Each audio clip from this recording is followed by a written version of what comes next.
Myself, Dr. Mahesh Kumar Paliwal, assistant professor in chemistry, government girls college Chomu. बच्चों, आज हम BSc part first का जो चैप्टर स्टार्ट कर रखा है सॉलिड स्टेट ठोस अवस्था, उसका नेक्स्ट टॉपिक पढ़ेंगे। और वो है इकाई कोशिका, एकल कोशिका, क्रिस्टल जालक क्या होता है और क्रिस्टल जालक कितने प्रकार के होते हैं। फिर क्रिस्टल समुदाय जो हैं, क्रिस्टल सिस्टम्स कितने प्रकार के होते हैं, इनके बारे में आज विस्तार से अपन चर्चा करेंगे। पिछली क्लास में अपन ने ये चैप्टर जो है उसमें क्रिस्टलीय अक्रिस्टलीय ठोस और समदैशिकता और विषमदैशिकता के बारे में पढ़ा था। इस चैप्टर के बारे में मैं एक विशेष बात आपको पहले ही बता देना चाहता हूँ कि इसमें पूरा का पूरा चैप्टर हमेशा परीक्षा में पूछा जाता है, क्योंकि ये चैप्टर बहुत छोटा है और इसमें 2 क्वेश्चन जो हैं वो बनते हैं, तो इतने ही बनते हैं कि मतलब पूरा चैप्टर ही पूछ लिया जाए। इसलिए कभी किसी को शॉर्ट नोट पूछ लिया जाता है, किसी को बड़ा क्वेश्चन पूछ लिया जाता है। ऑलमोस्ट पूरा चैप्टर ये परीक्षा में आता है, तो आपको ये याद होना चाहिए या समझना चाहिए, आना चाहिए। तो हम बात करते हैं इकाई कोशिका की। सबसे पहले इकाई कोशिका क्या होती है। देखिए, जैसा नाम से ही आपको पता चल रहा है कि एक छोटी सी यूनिट होती है, या यूँ कहिए बिल्डिंग ब्लॉक यूनिट होती है। तो इकाई कोशिका हम ये कह सकते हैं कि किसी भी क्रिस्टल में अणुओं, परमाणुओं अथवा आयनों के क्रमबद्ध रूप से व्यवस्थित होने पर जो सूक्ष्मतम इकाई बनती है, यानी कि स्मॉलेस्ट यूनिट बनती है, वह किसी क्रिस्टल की इकाई कोशिका या एकक कोशिका यूनिट सेल कहलाती है। कोई भी क्रिस्टल एक समांगी पदार्थ है जो कि छोटी छोटी संरचनात्मक इकाइयाँ स्ट्रक्चरल यूनिट से एक विशेष क्रमबद्ध रूप से व्यवस्थित होने से बनता है। किसी क्रिस्टल की इन इकाइयों की निश्चित व्यवस्था के कारण ही एक निश्चित ज्यामितीय आकृति बनती है, जो क्रिस्टल की आकृति होती है। सिंपल सी बात ये हम यूँ कहें कि इकाई कोशिका जो है वो एक बिल्डिंग ब्लॉक यूनिट होती है। जैसे किसी एक मकान बनाने के लिए हमारे को एक ईंट की आवश्यकता होती है, या एक ईंट रखते रखते रखते रखते हम एक मकान को बना सकते हैं। तो जो उस बिल्डिंग की या उस बिल्डिंग को, उस संरचना को बनाने वाली जो इकाई है वह बेसिकली क्या है, ईंट है। तो इसी प्रकार से किसी क्रिस्टल को या उसको ज्यामितीय व्यवस्था को बनाने के लिए जो अणुओं, परमाणुओं और आयनों की अरेंजमेंट से जो संरचना बनती है वह इकाई कोशिका कहलाती है। तो इकाई कोशिकाओं को अगर हम क्रमबद्ध रूप से व्यवस्थित करें तो एक जो है क्रिस्टल जालक का निर्माण होता है, या यूं कहिए उस जालक की क्रिस्टलीय ठोस की जो है वो ज्यामितीय आकृति का निर्माण होता है। तो सिंपल सी बात है कि इकाई कोशिका एक संरचनात्मक इकाई है जिससे पूरे क्रिस्टल का निर्माण होता है। अब बात करते हैं हम क्रिस्टल जालक या त्रिविम जालक किसे कहते हैं। त्रिविम आकाश में किसी क्रिस्टल की इकाइयों की नियमित व्यवस्था को क्रिस्टल जालक या त्रिविम जालक कहते हैं। ये इकाई कोशिकाएं, जैसा मैंने आपको बताया, इकाई कोशिका जो है अणुओं, परमाणुओं, आयनों की एक निश्चित क्रमबद्ध व्यवस्था के कारण से बनती है, और ये जो इकाइयाँ पुनः वापस एक निश्चित क्रमबद्ध व्यवस्था के रूप में व्यवस्थित होती हैं, तो क्रिस्टल जालक का निर्माण होता है, या जिस संरचना का निर्माण होता है उसे क्रिस्टल जालक या त्रिविम जालक कहते हैं। क्रिस्टल लैटाइस या स्पेस लैटाइस कहते हैं। या फिर हम इसकी दूसरी परिभाषा हम ये दे सकते हैं कि किसी क्रिस्टल जालक की सूक्ष्मतम संरचनात्मक इकाई को इकाई कोशिका कहा जाता है, जिसकी संरचना क्रिस्टल संरचना का ही प्रतिरूप होती है, और त्रिविम आकाश में जिसकी पुनरावृत्ति से ही क्रिस्टल की संरचना संभव होती है। हमने ये उल्टा कह दिया कि क्रिस्टल जालक जो है उसका निर्माण एक सूक्ष्मतम इकाई से होता है, और वो सूक्ष्मतम इकाई जो होती है उसका वही, यानी कि पूरी जो संरचनात्मक इकाई निर्माण होता है उसका छोटा रूप होता है, यानी उसका एक सैंपल होता है या उसका मॉडल होता है। मान लो हम ये कहें कि एक चौकोर बिल्डिंग है जो बहुत सारी ईंटों से मिलकर बनी होती है, उसी प्रकार से एक ईंट जो है वो भी चौकोर है। तो यूँ कहिए कि इस चौकोर संरचना जो है, पूरी बिल्डिंग जो चौकोर बनी हुई है, उसमें ईंट जो है वो एक सूक्ष्म इकाई है या उसका प्रतिरूप है या उसका मॉडल है। तो हम इस प्रकार से क्रिस्टल जालक व त्रिविम जालक को कह सकते हैं। अब हम क्रिस्टल जालक या इकाई कोशिका को एक प्रैक्टिकली समझने की कोशिश करते हैं। तो हम यूँ कह सकते हैं कि वह एक मछली पकड़ने वाला या मच्छरदानी से इसको समझाया जा सकता है कि क्रिस्टल जालक कैसा होता है। जैसे ये मच्छरदानी है या एक मछली पकड़ने वाला जाल है, या यूँ कह सकते हैं फुटबॉल का जो नेट होता है, फुटबॉल के जो गोल में नेट लगता है वो, या टेनिस कोर्ट में लगता है, या फिर वॉलीबॉल के कोर्ट में जो लगता है, तो उसको अपन क्या कह सकते हैं, एक त्रिविम जालक कह सकते हैं। वो टू डायमेंशनल है। क्या है? टू डायमेंशनल है, यानी कि पेपर पे वह टू डायमेंशन के रूप में ही दिखाया जा सकता है, थ्री डायमेंशन दिखाया नहीं जा सकता, क्योंकि आप जानते हो पेपर के दो ही एक्सेस होते हैं, एक एक्सेस और एक वाई एक्सेस।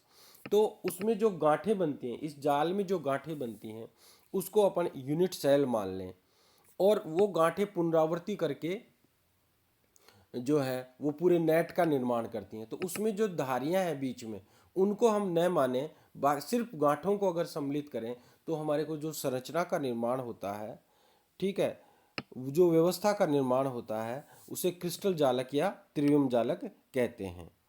किसी भी क्रिस्टल की इकाई कोशिका का ज्यामितीय आकार वही होता है जो पूरे क्रिस्टल का होता है। उदाहरण के लिए, यदि कोई क्रिस्टल घनाकार है, जैसे क्यूबिक है मान लो कोई, तो उस क्रिस्टल की प्रत्येक इकाई का जो आकार होगा वह भी घनाकार ही होगा। इसलिए हम इकाई कोशिका को इकाई जालक भी कहते हैं, यानी यूनिट सेल को यूनिट लेटाइस भी कहते हैं, क्योंकि हमने पहले ही बताया है कि जो यूनिट सेल का आकार होगा वही किसी क्रिस्टल के पूरा आकार होगा, या यूं कहिए किसी क्रिस्टल का जो आकार है वही क्या है, एक यूनिट सेल का इकाई कोशिका का आकार होगा। तो वह जो है क्या कहलाएगी, यूनिट लेटाइस भी कह सकते हैं उसको, या क्या कह सकते हैं, इकाई जालक भी कह सकते हैं। तो कई बार आपको पूछ लिया जाता है इकाई जालक व क्रिस्टल जालक में क्या अंतर है। तो इकाई जालक तो क्या है, इकाई कोशिका है, और इकाई कोशिकाओं से जो पुनरावृत्ति करने से जो संरचनात्मक इकाई बनती है, जो स्ट्रक्चरल यूनिट बनती है, जो ज्यामितीय व्यवस्था बनती है, उसे क्रिस्टल जालक कहते हैं। अब नेक्स्ट बात करते हैं अपन कि ये कितने प्रकार के होते हैं। अब हम क्रिस्टल जालकों के प्रकार के बारे में बात करते हैं। क्रिस्टल जालक या त्रिविम जालकों के प्रकार कितने प्रकार के होते हैं। ब्रिवेज ने 1848 में त्रिविम स्पेस में बिंदुओं या अवयवी कणों, इनको अपन जो ये डॉट्स हैं या यूनिट कोशिकाएं जो त्रिविम जालक में हमने यूकाई कोशिका हुआ, उनको पॉइंट लेटाइसिस कहते हैं, बिंदु जालक कहते हैं। ठीक है, तो इन बिंदुओं के अवयवी कणों को या यूं कहिए कि ये जो पॉइंट लेटाइसिस हैं, ये यूनिट लेटाइसिस हैं, ये 14 विभिन्न प्रकार से अरेंज हो सकती हैं, और इन 7 क्रिस्टलों से, यानी 14 प्रकार से व्यक्त कर सकते हैं, अर्थात 7 क्रिस्टलों से संबंधित त्रिविम जालकों की जो संख्या होती है वह 14 होती है, तथा इन त्रिविम जालकों को 4 भागों में बांटा जा सकता है। किसमें? सिंपल या primitive lattice, body centred lattice, base centred lattice और फेस सेंटर्ड लेटाइस। तो हमारे पास क्या हो गए, 7 तो क्रिस्टल समूह हो गए, ठीक है, और जो त्रिविम जालक हैं या त्रिविम जालकों के जो प्रकार हो गए वो 14 हो गए। तो क्रिस्टल समूह तो 14 हो गए, और त्रिविम जालक जो हैं, क्रिस्टल जो ग्रुप्स हैं वो तो कितने हो गए, 7 हो गए, और जो स्पेस लेटाइसिस हैं वो 14 हो गए। तो देखिए 7 कौन कौन से हैं, अपन बात करते हैं। 1 2 3 4 5 6 7, 7 कौन कौन से हो गए, घनीय, चतुष्कोणीय, समचतुर्भुजीय, एकंताक्ष, त्रिंताक्ष और त्रिकोणीय।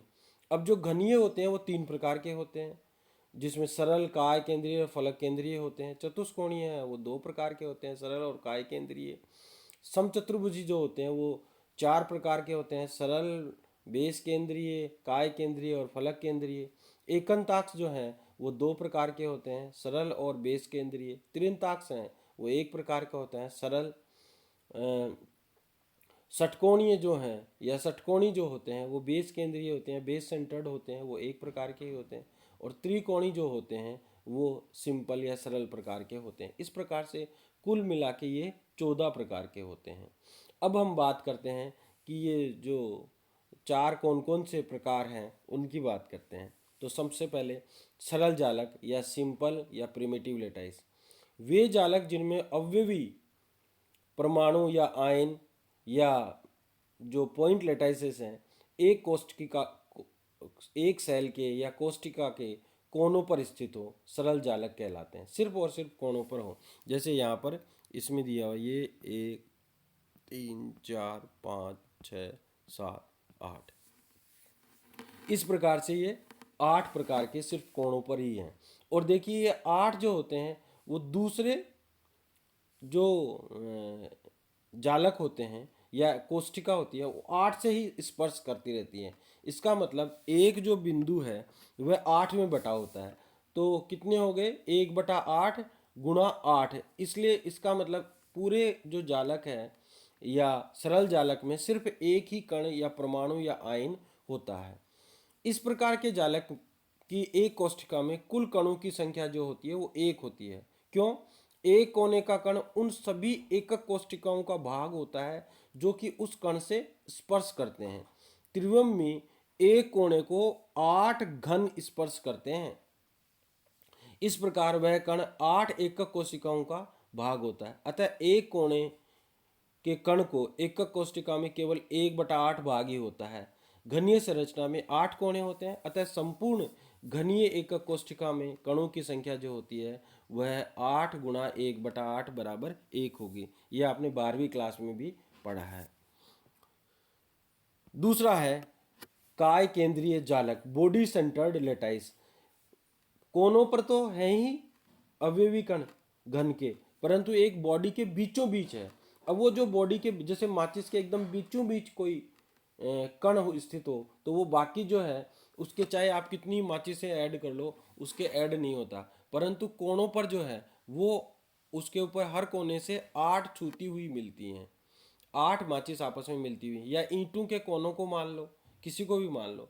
तो काय जो 8 कोनों पर कण अवयवी हैं उनका तो अपन टोटल एक कण मान लेते हैं, और बॉडी सेंटर्ड वाला चूंकि किसी से स्पर्श करता हुआ नहीं है अतः एक उसको मान लेते हैं। तो टोटल जो कण हो जाएंगे एक बॉडी सेंटर्ड लेटाइस में वो 2 हो जाएंगे, क्योंकि 8 × 1/8 + 1 = क्या हो जाएगा, 2 हो जाएगा।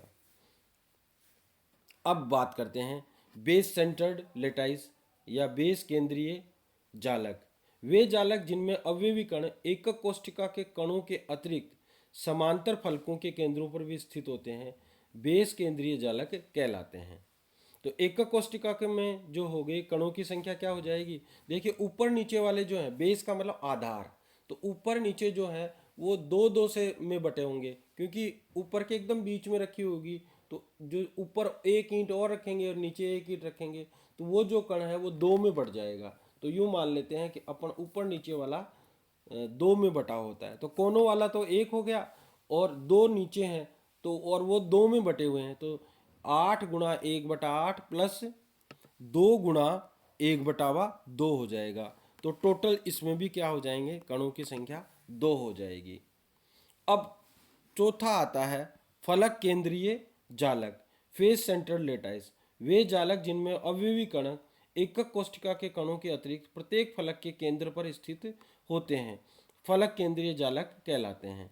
अब फलक तो 6 होते हैं और 6 जो हैं वो 2-2 में बटे होते हैं, तो 6 गुणा 1/2 हो जाएगा, तो टोटल 3 हो जाएंगे, और कोनों वाले जो हैं वो 1 हो जाएंगे, तो टोटल जो है वो 4 कण हो जाएंगे। तो फेस सेंटर्ड जो लेटाइस है उसमें एक कोष्ठिका एक यूनिट सेल में जो कणों की संख्या होगी वो कितनी होगी, वह होगी 4। अब हम क्रिस्टल समुदायों का संक्षिप्त विवरण करते हैं कि कैसे कैसे क्रिस्टल समुदाय होते हैं। तो अपन इन क्रिस्टल समुदायों का वर्णन करते हुए या इनको डिफ्रेंशिएट करेंगे तो 2 बातों पर डिफ्रेंशिएट करेंगे कि इनकी जो है वो जो एक्सेस की लेंथ कितनी है, यानी भुजाओं की जो लेंथ कितनी है, और उन भुजाओं के बीच में जो कोण बने हुए हैं उन कोणों का मान कितना है। इसके आधार पर अपन इनको 7 समुदायों में बांट सकते हैं, तो या 7 प्रकारों में बांट सकते हैं। किस किस पर कि जो तीनों अक्षों की परस्पर तीनों भुजाएं हैं उनकी लेंथ कितनी है या इंटर एक्सियल जो एंगल है वो कितना है। तो मैं पहले आपको एक बात समझा देना चाहता हूँ। हमने जो दूरी मानी है वो क्या मानी है, एक्स एक्सेस पर जो दूरी होती है उसको ए माना है, वाई एक्सेस पे जो दूरी है उसको बी माना है और जेड एक्सेस पे जो दूरी है उसको सी माना है। एक्स एक्सेस के सामने जो एंगल है उसको अल्फा माना है, वाई एक्सेस के सामने जो एंगल है उसको बीटा माना है और जेड एक्सेस के सामने जो एंगल है उसको गामा माना है। तो आप देख सकते हो जैसे इसमें ये एक्स एक्सेस है तो इसके सामने अल्फा एंगल हो जाएगा, ये वाई एक्सेस है तो इसके सामने ये बीटा एंगल हो जाएगा और जेड है तो इसके सामने ये गामा एंगल हो जाएगा। ठीक है, ये दूरी जो है वो ए है, ये बी है और ये जो है आपकी सी हो जाएगी। हमने बताया है कि ए पर जो है एक्स एक्सेस पर जो दूरी है वो ए है, वाई पे जो है बी है और जेड पे जो है सी है। इस बात का ध्यान रखना है। तो सबसे पहले हम बात करते हैं घनीय क्रिस्टल समुदाय की।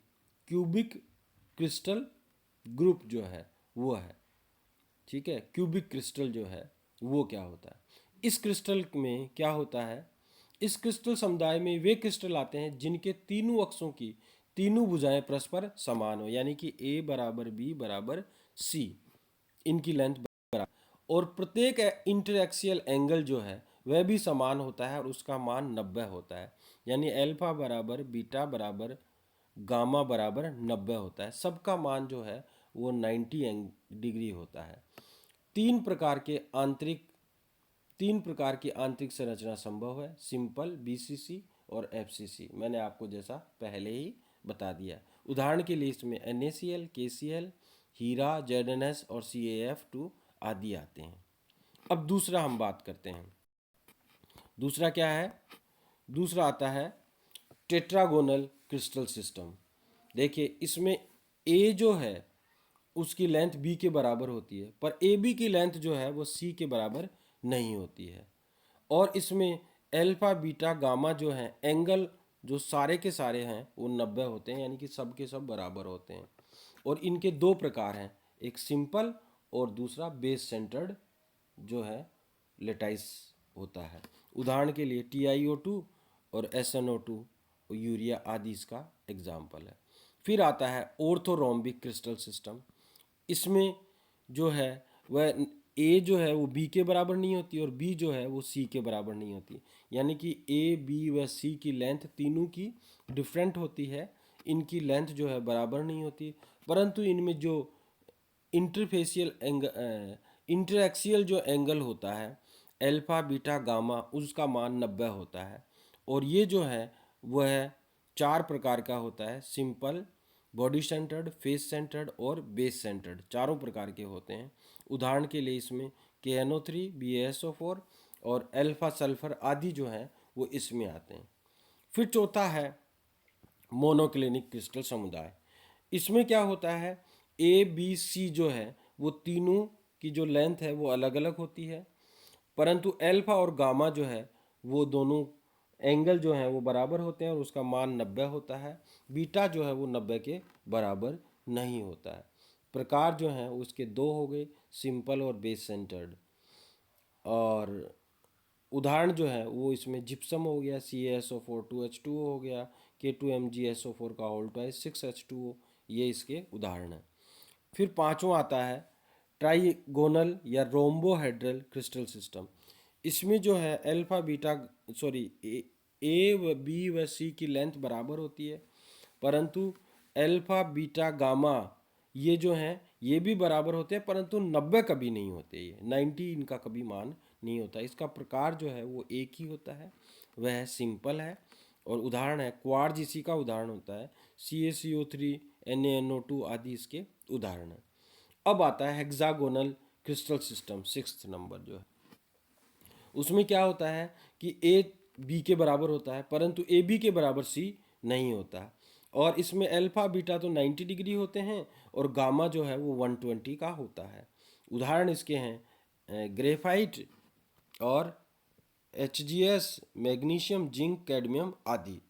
अब आता है ट्राइक्लिनिक क्रिस्टल सिस्टम। और ट्राइक्लिनिक सिस्टम जो है उसमें ABC जो है उनकी लेंथ कतई बराबर नहीं होती आपस में। इसी प्रकार उनके एंगल भी बराबर नहीं होते। अल्फा बीटा गामा जो है उनके एंगल भी बराबर नहीं होते। उदाहरण के लिए हो जाएगा K2Cr2O7 CuSO5H2O और H3BO3 आदि इसके जो हैं वो उदाहरण हैं। इस प्रकार से अपन क्रिस्टल समुदायों का संक्षिप्त विवरण पढ़ सकते हैं या क्रिस्टल ग्रुप्स को अपन बता सकते हैं। ठीक है, ये टोटल 14 प्रकार के होते हैं। वैसे तो 7 हो गए क्रिस्टल समूह तो, जो ग्रुप्स तो, और इसके जो प्रकार हो गए वो टोटल 14 हो गए। इस प्रकार से अपन इनको बांट सकते हैं। अब धन्यवाद। अब नेक्स्ट क्लास में अपन पढ़ेंगे जो है नियम पढ़ेंगे क्रिस्टल विज्ञान के, उसके बारे में। धन्यवाद।